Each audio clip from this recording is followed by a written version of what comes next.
Hello everyone, achieve your goals में आपका स्वागत है। आज के इस वीडियो में हम डिस्कस करेंगे सीटेट के पेपर 1 का, जो कि 21 जनवरी 2024 में हुआ था। आज की वीडियो में मैं सिर्फ बाल विकास सीडीपी पे पूछे जाने वाले क्वेश्चन पर डिस्कस करूंगी। तो शुरू करते हैं आज का वीडियो। क्वेश्चन नंबर 1 है, कक्षा में खेल प्रतियोगिता में हिस्सा लेते समय तनुज अपने दोस्त से कहता है कि वह भाला फेंकने में हिस्सा लेगा और रस्सी कूदने में उसकी बहन हिस्सा ले सकती, क्योंकि वह एक लड़की है और लड़कियां भाला नहीं फेंक सकती। यह डैश को प्रदर्शित करता है। किस बात को प्रदर्शित करता है? ऑप्शन है 1 जेंडर संबद्धता, 2 है ऑप्शन जेंडर समानता, ऑप्शन 3 जेंडर समता, ऑप्शन 4 जेंडर रूढ़िवादिता। ये जो है तरुण कह रहा है, तनुज जो है वो कह रहा है कि वो लड़का है इसलिए ये भाला फेंकने का काम करेगा और उसकी बहन लड़की है वो रस्सी कूदने का काम करेगी। तो यहाँ पे जेंडर रूढ़िवादिता की बात हो रही है। तो ऑप्शन 4 जो है वो सही होगा। क्वेश्चन नंबर 2 है, अपसारी चिंतन डैश जबकि अभिसारी चिंतन डैश। यहाँ फिलअप करना है अपसारी चिंतन क्या है और अभिसारी चिंतन क्या है। ऑप्शन दिए हैं। पहला है कई उत्तरों को प्रोत्साहित करता है, एक सही समाधान पर स्थिर है। ऑप्शन 2 एक सही समाधान पर स्थिर है, कई उत्तरों को प्रोत्साहित करता है। ऑप्शन 3 गणितीय क्षमताओं को बढ़ावा देता है, मौखिक क्षमताओं को बढ़ावा देता है। ऑप्शन 4 मौखिक क्षमताओं को बढ़ावा देता है और गणितीय क्षमताओं को बढ़ावा देता है। तो अपसारी चिंतन क्या है? अपसारी चिंतन कई उत्तरों को प्रोत्साहित करता है, जबकि अभिसारी चिंतन क्या है? एक सही समाधान पर स्थिर रहता है। तो ऑप्शन 1 हमारा यहाँ पर सही हो जाएगा। अपसारी चिंतन क्या है? जो कई ऑप्शन को बताता है, जबकि वो अभिसारी चिंतन जो है वो एक सही समाधान बताता है। क्वेश्चन नंबर 3 है, निम्नलिखित में से कौन सा कथन जो है समावेशी शिक्षा के बारे में सही नहीं है। ऑप्शन 1 समावेशी शिक्षण का अर्थ है ऐसे तरीकों से शिक्षण जो बहिष्कृत न करें। ऑप्शन 2 समावेशी शिक्षण का अर्थ है उस शिक्षा शास्त्र को अपनाना जो सभी शिक्षार्थियों को की आवश्यकताओं का समर्थन करता है। तीसरा, समावेशी कक्षा भाषा शैली में अंतर को समायोजित करती है और सहयोग को बढ़ाती है। ऑप्शन 4 निश्चित पाठ्यचर्या को मानक मूल्यांकन के आसपास ही एक समावेशी कक्षा का केंद्र होता है। तो यहाँ समावेशी कक्षा में क्या नहीं होता है ये बताना है, शिक्षा में सही नहीं है। तो यहाँ पर सही आंसर है निश्चित पाठ्यचर्या और मानक मूल्यांकन के आसपास ही एक समावेशी कक्षा का केंद्र होता है, ये सही नहीं है। ऑप्शन 4 सही होगा। क्वेश्चन नंबर 4 कथन और कारण पर है। ए है शिक्षार्थी जो पहले से जानते हैं उसके आधार पर अपने ज्ञान का निर्माण करते हैं। कारण है पैटर्न ढूंढना और पिछले ज्ञान के साथ जुड़ाव बनाने से शिक्षार्थियों को जानकारी को सार्थक रूप से संसाधित करने में मदद मिलती है। सही विकल्प चुनें। ऑप्शन है ए और आर दोनों सही है। ए आर की सही व्याख्या करता है। दूसरा जो है ए और आर दोनों सही है लेकिन ए की आर सही व्याख्या नहीं करता है। तीसरा है ए सही है लेकिन आर गलत है। चौथा है ए और आर दोनों गलत है। यहाँ पे जो है क्या सही होगा? यहाँ जो कथन है कि जो बच्चा है अपने जो पिछला ज्ञान है उसके आधार पर ज्ञान का निर्माण करता है, और यही कह रहा है, कारण भी यही बताया जा रहा है कि शिक्षार्थी को जानकारी को सार्थक बनाने के लिए जो है मदद मिलती है इससे। तो यहाँ पे क्या हुआ? ए और आर दोनों ही सही है और ए आर की सही व्याख्या कर रहा है। तो ऑप्शन 1 यहाँ पर सही हो जाएगा। क्वेश्चन नंबर 5 अभिकथन कथन और कारण पे है। बच्चों द्वारा बचपन अलग अलग संस्कृतियों में अलग अलग तरह से अनुभव किया जाता है। कारण है बच्चों का विकास सार्वभौमिक है। सही विकल्प चुनना है। ऑप्शन 1 है ए और आर दोनों सही है, ए की आर सही व्याख्या करता है। दूसरा है ए और आर दोनों सही है लेकिन ए की आर सही व्याख्या नहीं करता है। तीसरा है ए सही है लेकिन आर गलत है। और चौथा है ए और आर दोनों गलत है। यहाँ पे ए जो है वो सही है और आर गलत है। बच्चों द्वारा बचपन अलग अलग संस्कृतियों में अलग अलग तरह से अनुभव किया जाता है, ये सही है। बच्चों का विकास सार्वभौमिक है, ये गलत है। उसका कारण ये सही नहीं बता रहा है। तो ऑप्शन 3 यहाँ सही होगा। ए सही है और आर गलत है। क्वेश्चन नंबर 6 है, अभिप्रेरणा के आरोपण सिद्धांत के अनुसार निम्नलिखित में से किससे लगातार कोशिश और बेहतर प्रदर्शन की संभावना है। पहला है सफलता के लिए आंतरिक आरोपण और असफलता के लिए बाहरी आरोपण। दूसरा है ऑप्शन सफलता के लिए बाहरी आरोपण और असफलता के लिए आंतरिक आरोपण। तीसरा है असफलता और सफलता दोनों के लिए आंतरिक आरोपण। चौथा है असफलता और सफलता दोनों के लिए बाहरी आरोपण। यहाँ कहने का मतलब ये है कि अभिप्रेरणा जो है कब मिलती है, जब कोई व्यक्ति जो है असफलता और सफलता के लिए दोनों के लिए वो आंतरिक रूप से खुद को जिम्मेदार ठहराए और उसमें अपना जो है प्रोग्रेस करने की कोशिश करे। तो यहाँ पे ऑप्शन क्या सही होगा? ऑप्शन 3 सही होगा। असफलता और सफलता दोनों के लिए आंतरिक आरोपण, वो खुद से अपने पर विचार करें। क्वेश्चन नंबर 7 है, निम्नलिखित में से कौन सा प्रगतिशील शिक्षा का एक प्रमुख सिद्धांत है? ऑप्शन है छात्रों के सीखने को मापने के लिए मानकीकृत परीक्षण सबसे अच्छा तरीका है। दूसरा है ऑप्शन छात्रों को अपने शिक्षकों से ज्ञान का निष्क्रिय प्राप्तकर्ता होना चाहिए। थर्ड ऑप्शन है सीखना प्रामाणिक कार्यों पर आधारित होना चाहिए। और फोर्थ ऑप्शन है पाठ्यचर्या पूर्व निर्धारित और सार्वभौमिक होनी चाहिए। यहाँ क्या सही होगा? यहाँ प्रगतिशील शिक्षा के लिए क्या सही होगा कि सीखना प्रामाणिक कार्यों पर आधारित होना चाहिए। जो जॉन डीवी ने कहा है कि प्रगतिशील शिक्षा को बढ़ावा देने की बात जॉन डीवी करते हैं, उनके अनुसार क्या है? करके सीखना। तो ऑप्शन 3 हमारा यहाँ पे सही हो जाएगा। क्वेश्चन नंबर 8, विकास के किस पहलू में तर्क चिंतन और समस्या समाधान की व्याख्या की जाती है? ऑप्शन है 1 सामाजिक विकास, 2 संज्ञानात्मक विकास, 3 नैतिक विकास और 4 गतिक विकास। किस पहलू में तर्क चिंतन और समस्या समाधान की व्याख्या की जाती है? संज्ञानात्मक विकास में व्यक्ति जो है तर्क भी कर सकता है, चिंतन भी कर सकता है और समस्या का समाधान भी कर सकता है। तो ऑप्शन 2 सही होगा। क्वेश्चन नंबर 9, लेव वाइगोस्की प्रस्तावित करते हैं कि बच्चों में स्वनियमन के लिए महत्वपूर्ण है। पहला है ऑप्शन असंतुलन, ऑप्शन 2 निजी वाक, ऑप्शन 3 अनुकूलन और ऑप्शन 4 संगठन। क्या कहा है लेव वाइगोस्की ने स्वनियमन के लिए? निजी वाक जो है वो महत्वपूर्ण है। तो ऑप्शन 2 सही होगा।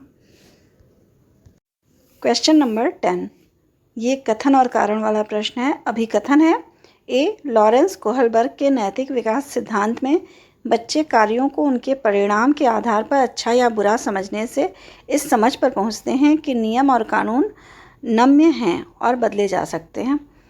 कारण है लॉरेंस कोहलबर्ग का तर्क है कि नैतिक विकास क्रमिक रूप से चरणों में होता है। सही विकल्प चुनें। यहाँ पहला है ए और आर दोनों सत्य है और आर ए की सही व्याख्या करता है। दूसरा है ए और आर दोनों सत्य है लेकिन आर ए की सही व्याख्या नहीं करता। तीसरा है ए सत्य है लेकिन आर गलत है। और चौथा है ए और आर दोनों गलत हैं।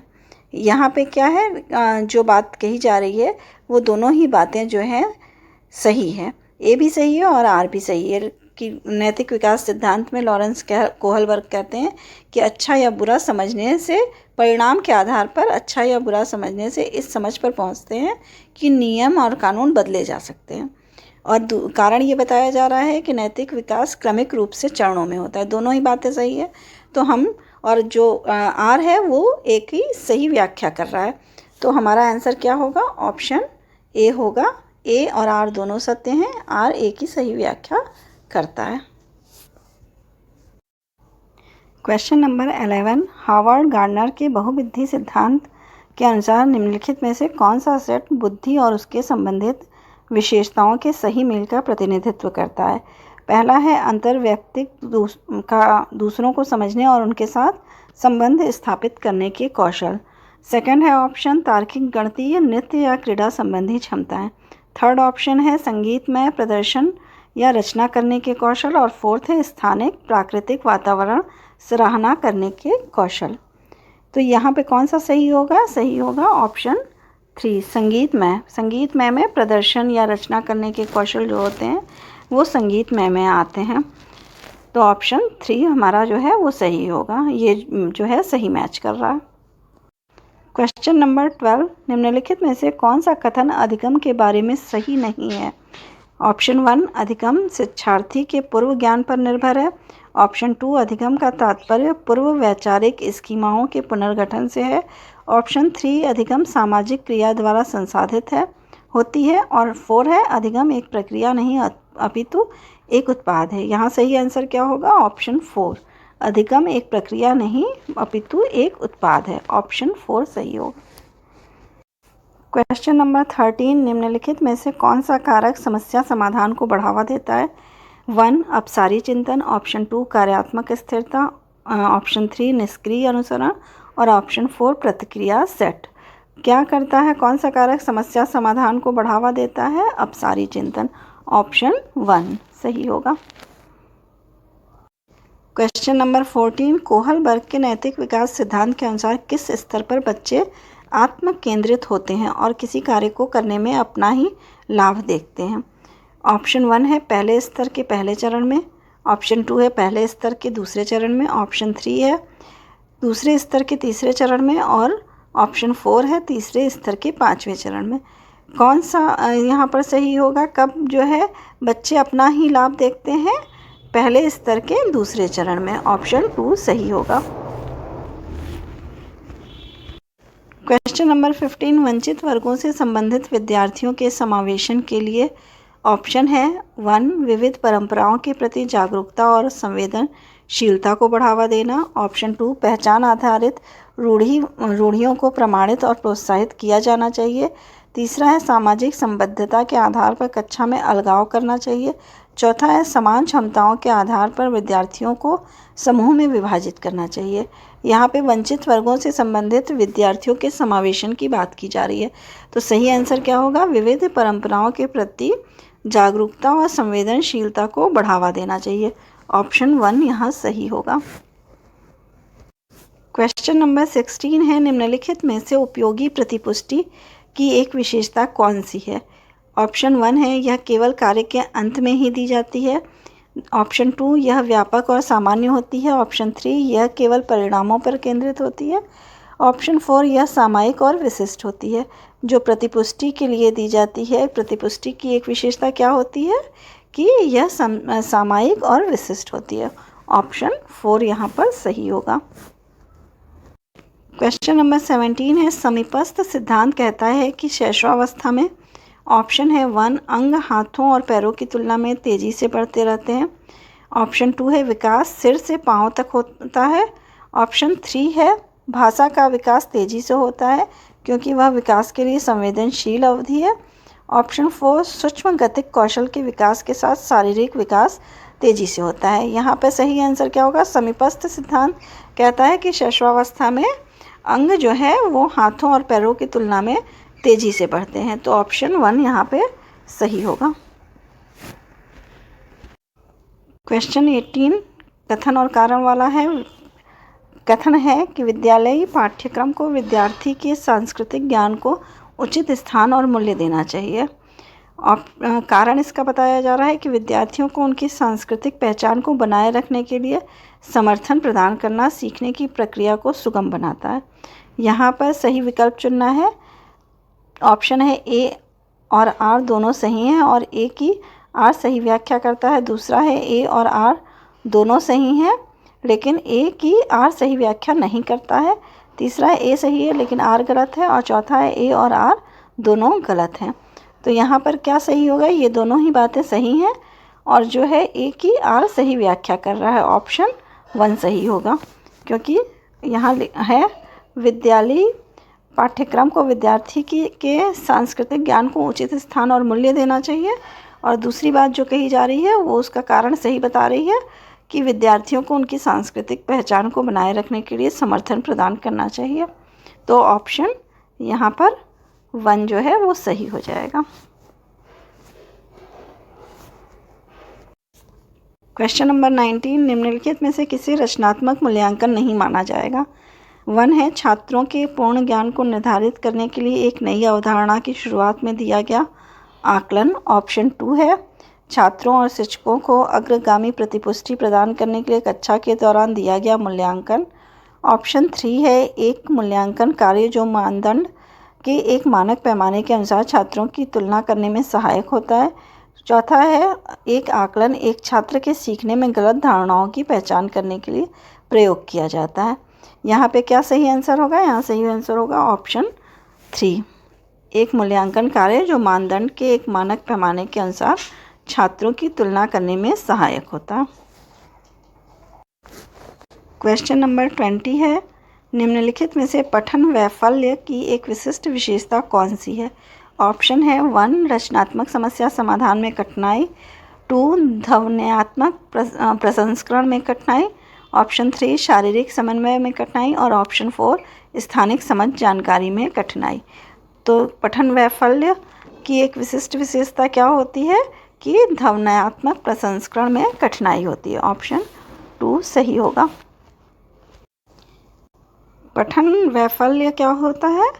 पठन वैफल्य होता है डिस्लेक्सिया को कहते हैं, जिसमें क्या होता है कि बच्चा जो है वो कोई चीज़ पढ़ने में उसको समस्या होती है। क्वेश्चन नंबर 21, निम्न में से किस प्रकार के प्रश्न एक छात्र की जानकारी का गंभीर रूप से मूल्यांकन करने की योग्यता का आकलन करने में मदद करता है? ऑप्शन है 1 वे प्रश्न जो शब्द की सरल परिभाषा के लिए पूछते हैं, ऑप्शन 2 वे प्रश्न जो छात्र की व्यक्तिगत राय पूछते हैं, ऑप्शन 3 वे प्रश्न जो पाठ को मान्य करने वाले उदाहरणों के लिए पूछते हैं और ऑप्शन 4 वे प्रश्न जो किसी पाठ का सारांश मांगते हैं।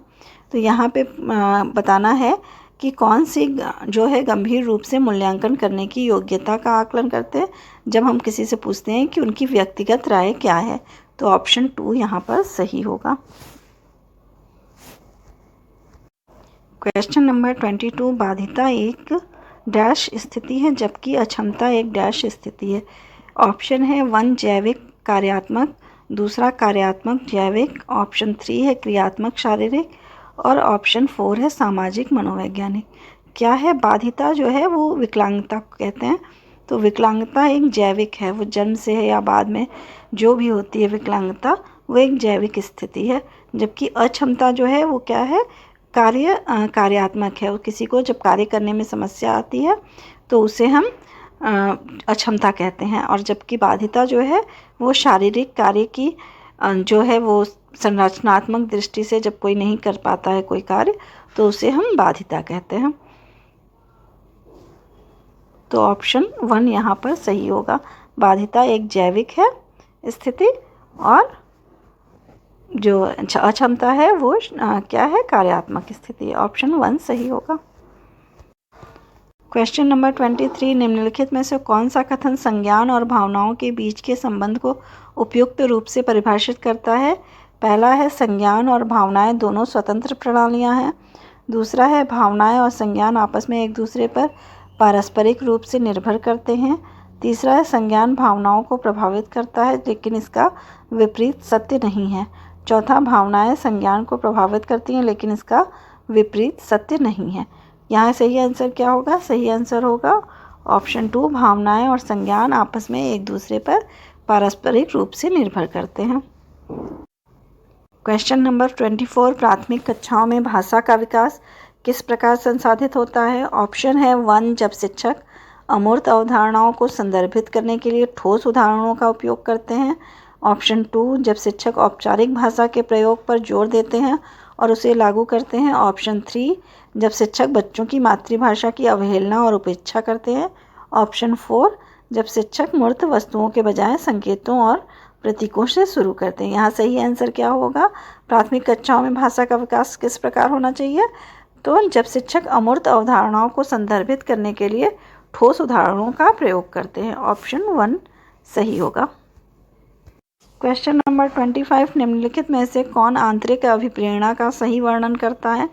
ऑप्शन 1 है अभिप्रेरणा जो बाहरी पुरस्कारों से आती है, ऑप्शन 2 अभिप्रेरणा जो कार्य के व्यक्तिगत आनंद से आती है, ऑप्शन 3 अभिप्रेरणा जो दूसरों के साथ प्रतिस्पर्धा से आती है और ऑप्शन 4 अभिप्रेरणा जो दंड के पाने से आती है। तो आंतरिक अभिप्रेरणा क्या होता है? आंतरिक अभिप्रेरणा जो होता है व्यक्तिगत रूप से आती है।